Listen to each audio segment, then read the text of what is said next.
చనిపోని 34 మంది గాయాల పాలైతే ఎవరికి సంబంధం లేదు, ప్రమాదవశాత్తు జరిగిందని 194 BNSS పెట్టడం ఎంతవరకు సమంజసం? సో ఈరోజు నేను అడుగుతున్నాను, మొన్న విజయవాడలో హైందవ శంకారావం చేశారు, హైందవుల్ని మనం కాపాడుకోవాలి. మరి ఈరోజు ఇంతమంది హైందవ భక్తులు చనిపోతూ గాయాలవుతుంటే ఎక్కడికి వెళ్ళారు ఈ పీఠాధిపతులు?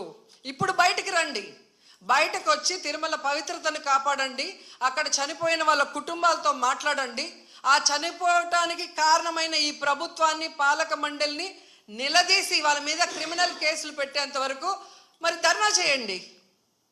ఎందుకు మాట్లాడట్లేదు? అలాగే మీరు మొన్న చూస్తే అసలు లడ్డూలో కల్తీ జరగకపోయినా వీళ్ళు చెప్పిన అబద్ధాన్ని వీళ్ళ కూటమి ప్రభుత్వంలో ఉన్న బీజేపీ మాధవీలత గారు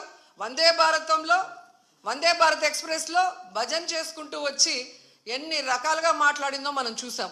నిజంగా మీకు దేవుడి మీద భక్తి ఉంటే, భక్తుల మీద ప్రేమ అభిమానం ఉంటే ఈరోజు 6 మంది ఎవరి వల్ల అయితే చనిపోయారో ఈ ప్రభుత్వాన్ని నిలదీయండి.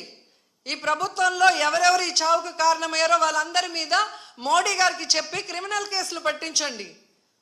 అంతేగాని ఈరోజు మీరు పూసుకొని మీరు చేస్తే మాత్రం అది కరెక్టు, వేరే వాళ్ళు చేస్తే తప్పు అన్నట్టుగా దొంగ మాటలు చెప్తూ ఎవరి మీద మా దుమ్మెత్తి పోయాలనుకుంటే ప్రజలు అన్నీ గమనిస్తున్నారు.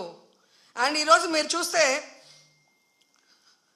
మోడీ గారికి కూడా మేము విన్నవించుకుంటున్నాం, మీకు భక్తి ఎక్కువ ఉంది కాబట్టి ఈరోజు తిరుమలలో జరిగింది పూర్తిగా చంద్రబాబు నాయుడు గారి ఫెయిల్యూర్, ఆయన నియమించిన అఫీషియల్స్, పాలక మండలి ఫెయిల్యూర్.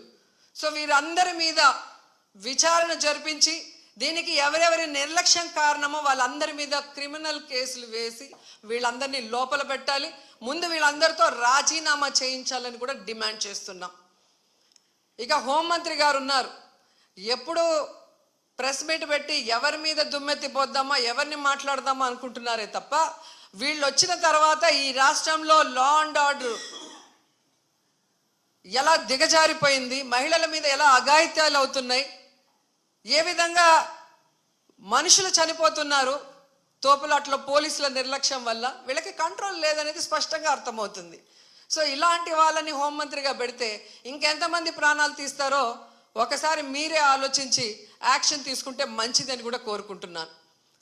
అండ్ మనకొక సనాతన యోధుడు తిరుపతిలో ఆయన డిక్లేర్ చేసుకున్నాడు, నేను సనాతన యోధుణ్ణి, హిందువుల పక్కన నిలబడుతున్నా, హిందువులకు ఏదైనా జరిగితే నేను ఊరుకోను అన్నావు. అదే తిరుపతిలో ఈరోజు 6 మందిని మీ కూటమి ప్రభుత్వం చంపేసింది. దీనికి మీరు ఏం ప్రాయశ్చిత్తం చేస్తారు? చంద్రబాబు నాయుడుతో రాజీనామా చేయిస్తారా? మీరు బాధ్యత తీసుకొని రాజీనామా చేస్తారా? లేదా టీటీడీ చైర్మన్తో రాజీనామా చేయిస్తారా? హోంమంత్రితో రాజీనామా చేయిస్తారా? లేదా అందరూ కలిసి కట్టకట్టుకొని రాజీనామా చేస్తారా? మీ అందరి ఫెయిల్యూరే కదా ఇది. నిజమైన సనాతన యోధుడివైతే ఇప్పుడు రా, వచ్చి మీ ప్రభుత్వంలో ఎవరెవరి నిర్లక్ష్యం వల్ల ఇది జరిగిందో వారందరి మీద క్రిమినల్ కేసులు పెట్టించుకోండి. అంతేగాని ప్రమాదవశాత్తు జరిగిందని 194 BNSS పెట్టేసి చేతులు దులిపేసుకోవాలంటే మాత్రం వదిలే ప్రసక్తే లేదు అని కూడా ఈ సందర్భంగా తెలియజేసుకుంటున్నా. అండ్ చంద్రబాబు నాయుడు ఆయన లెగ్గు మహత్యం ఏంటో కానీ ఆయన ఎప్పుడు అధికారంలోకి వస్తే అప్పుడు ఈ రాష్ట్రంలో మనం ఎన్నో చావులు చూడాల్సి వస్తుంది. గతంలో గోదావరి పుష్కరాలు ఈయన పబ్లిసిటీ పిచ్చి వల్ల ఇలాగే గేట్లు తెరిచి జనాలు తోసుకొని ఒకరి మీద ఒకరు పడి 29 మంది చనిపోయారు. మొన్న ముఖ్యమంత్రి అయిన వెంటనే ఈయన నిర్లక్ష్యం వల్ల, ఈయన వైఫల్యం వల్ల దాదాపుగా విజయవాడ వరదల్లో 60 మందికి పైగా చనిపోయారు. మళ్ళీ ఈరోజు చిత్తూరు జిల్లా కుప్పంలో ఉండగానే 6, 7, 8 ఉండి పోలీసులందరినీ తిప్పుకొని ప్రజల్ని గాలికి వదిలేశారు.